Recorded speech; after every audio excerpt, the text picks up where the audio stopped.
एक ऐसा निवेदन आ रहा है कि राधा तत्व के विषय में बोले। कल भी ये बात आई और बहुत लोगों के मन में राधा रानी को जानने की इच्छा है।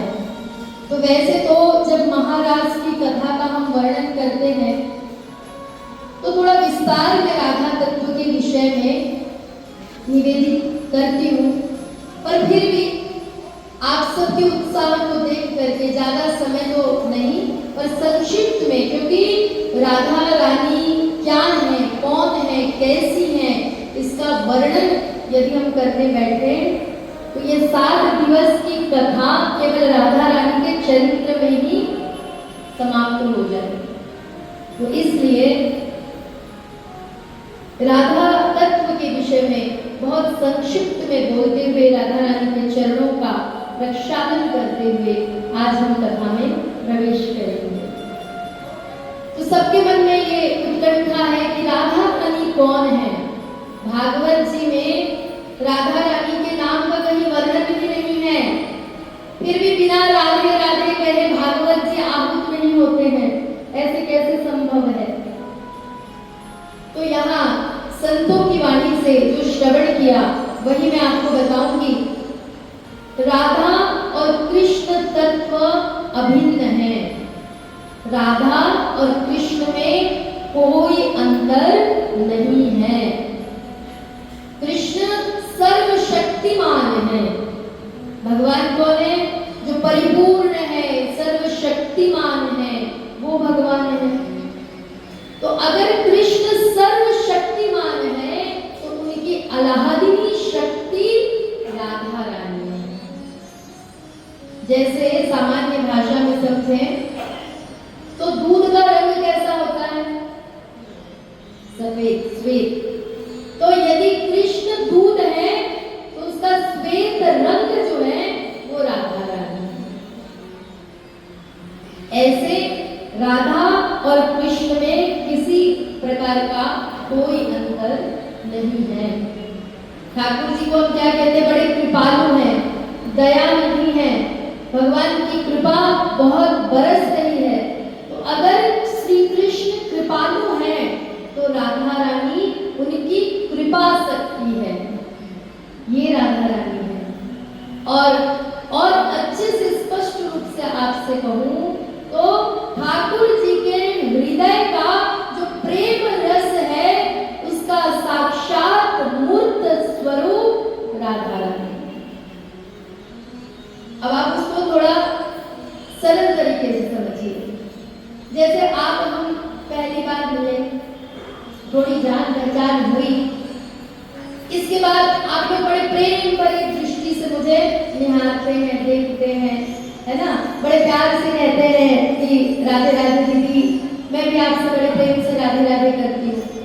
तो एक बार सोचिए कि हम सामान्य मनुष्य हैं, तो हमारे बीच का संबंध क्या है? अभी हमारे बीच का वो संबंध, वो कड़ी क्या है जिसने हमें जोड़ रखी है? प्रेम। यदि मैं आपको देखते ही ऐसे घूर दूं, आपको अच्छा लगेगा क्या? नहीं लगेगा, है ना? तो हमारा आज से 2 दिन पहले कोई संबंध ही नहीं था, पर आज हमारा ऐसा प्यारा संबंध है, ऐसा अटूट संबंध है, बिना कुछ बोले, बिना एक दूसरे को जाने जो हमारे बीच की कड़ी है वो क्या है? प्रेम है।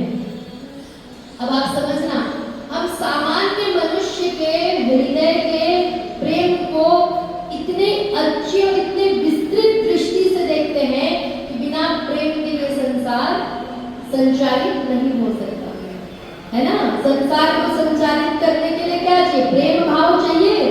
तभी कहते हैं कि सब आपस में प्रेम से रहो।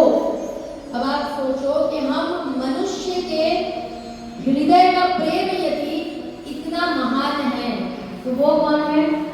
सर्वशक्तिमान अखिल ब्रह्मांड अधिपति, जिन्होंने हमारी रचना की है, उनके हृदय के प्रेम के विषय में उसको ठाकुर जी ने जब मूर्त रूप प्रदान किया, वही प्रेम राधा रानी के रूप में प्रकट हुई।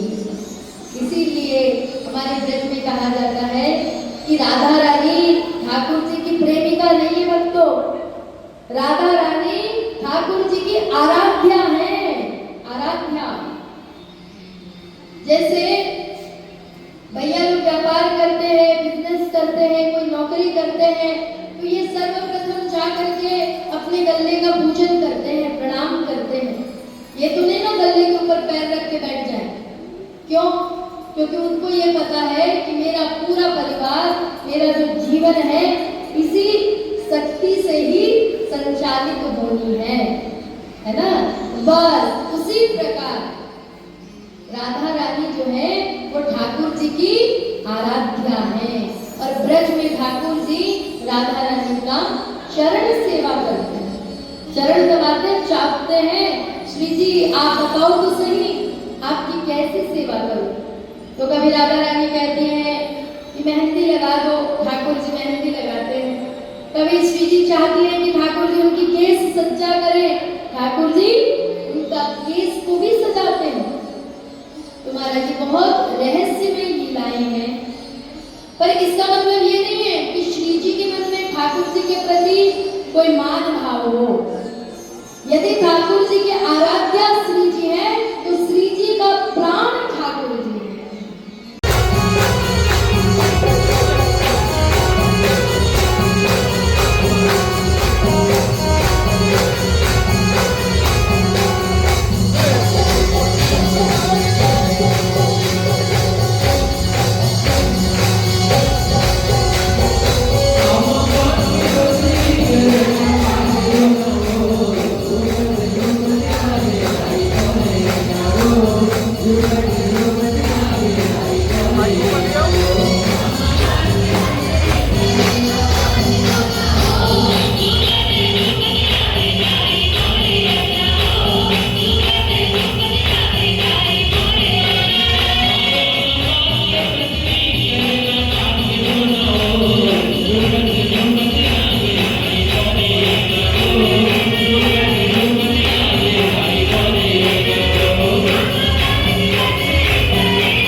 मैं धरती पर मरूं, ना मैं आकाश में मरूं, ना मुझे कोई नर मारे, ना कोई पशु मारे, आपके द्वारा बनाया हुआ कोई प्राणी मुझे न मार सके, और ना ही मैं आपके द्वारा बनाए गए इन 12 मासों में किसी भी मास में मरूं, और ना ही मैं अस्त्र से मरूं, ना शस्त्र से मरूं, तो मुझे आप ऐसा वरदान दे दो।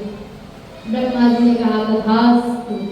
ब्रह्मा जी ने कड़ी ढोल दी, भगवान को समेटना पड़ा।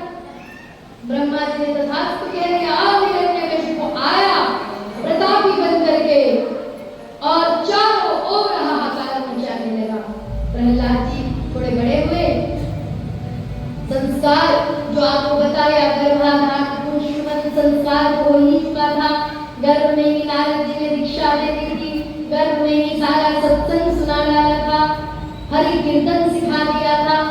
तो प्रहलाद जी बड़े सुंदर से स्वरूप में बड़े होने लगे और बुदक बुदक करके बढ़िया सुंदर कीर्तन करते, जहाँ देखो करताल लेकर श्री कृष्ण गोविंद हरे मुरारे, बड़ा सुंदर कीर्तन करते प्रहलाद जी। ये देखा हिरण्यकशिपु ने बोला ये क्या हो गया, ये मेरा पुत्र है किसी और का पुत्र है?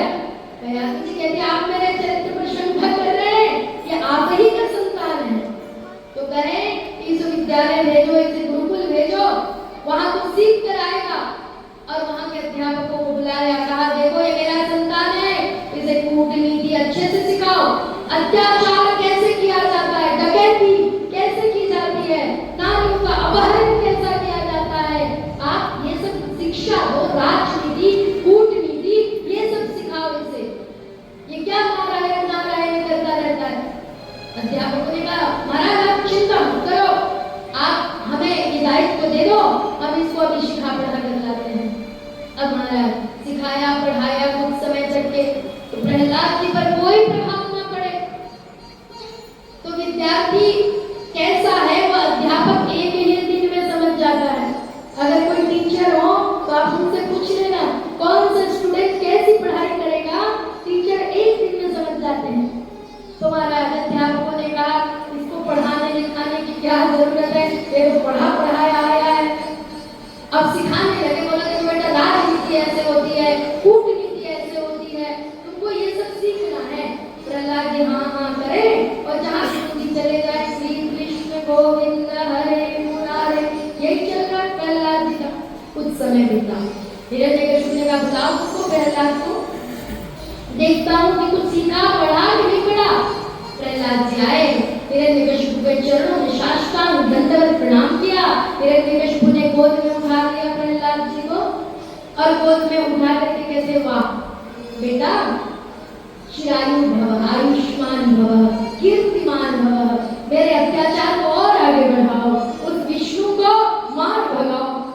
अब बताओ क्या सीख कर आए हो?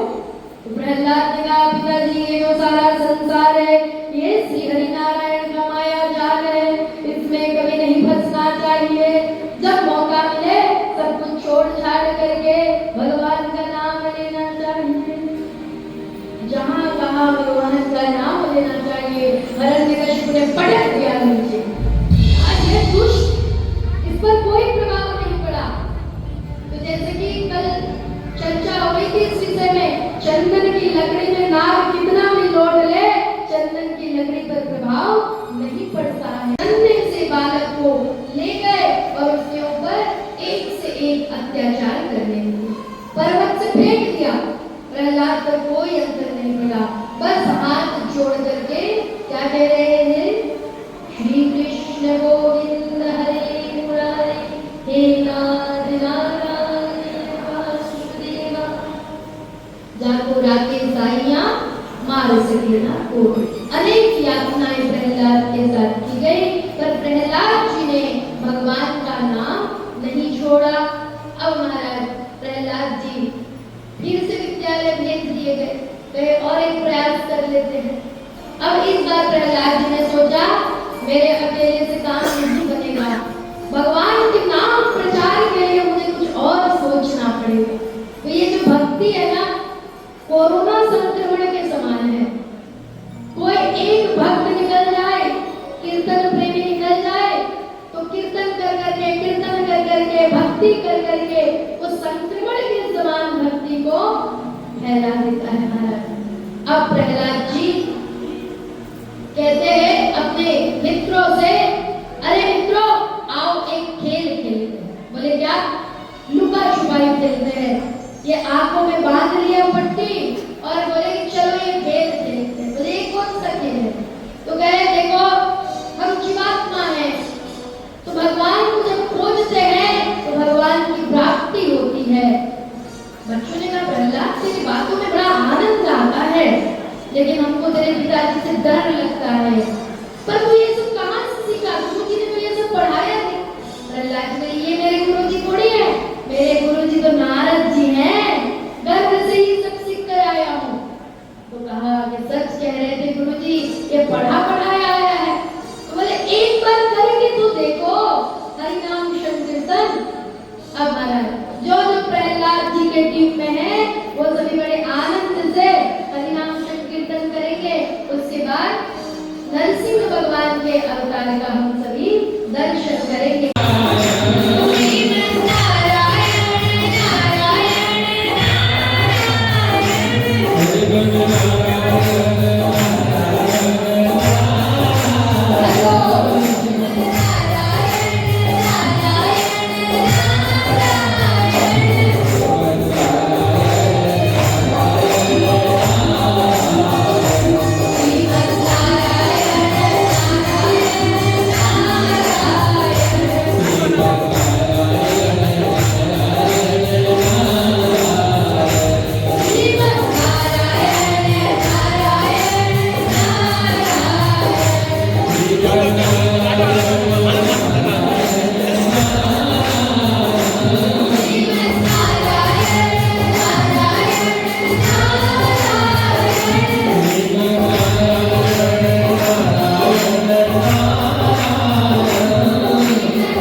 तलवार निकाला और टहलाते हुए आकर के प्रहलाद को गोद में उठाकर महल की ओर ले गया और पूछ रहा है, अरे दुष्ट, तू मेरा पुत्र होकर भी मेरे शत्रु का नाम लेता है, क्या तूने उस नारायण को कहीं देखा है?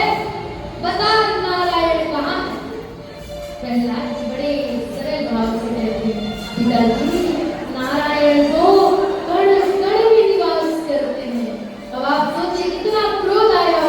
हिरण्यकशिपु को।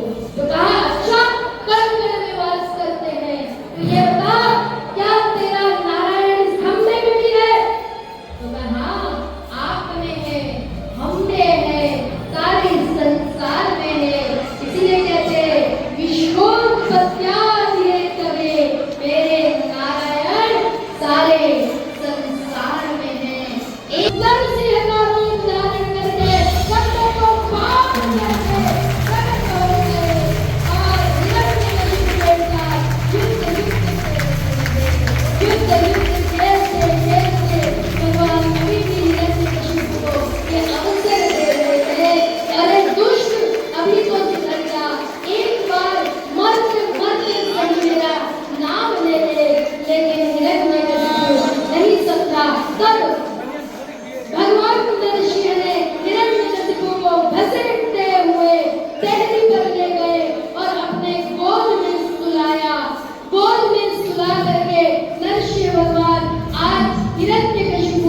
उसके वरदान का स्मरण कराते हैं। अरे दोस्त तूने क्या कहा था? न दिन में मरूं न रात में मरूं, देख संध्या का समय है। तूने कहा था न अंदर मरूं न बाहर मरूं, देख दहली पर है। न तूने कहा था न धरती पर मरूं न आकाश में मरूं, देख तू मेरी गोद में है। तूने कहा था न नर से मरूं न पशु से मरूं, न मनाए मेरे किसी प्राणी से मरूं, देख मैंने आधा सिंह और आधा नर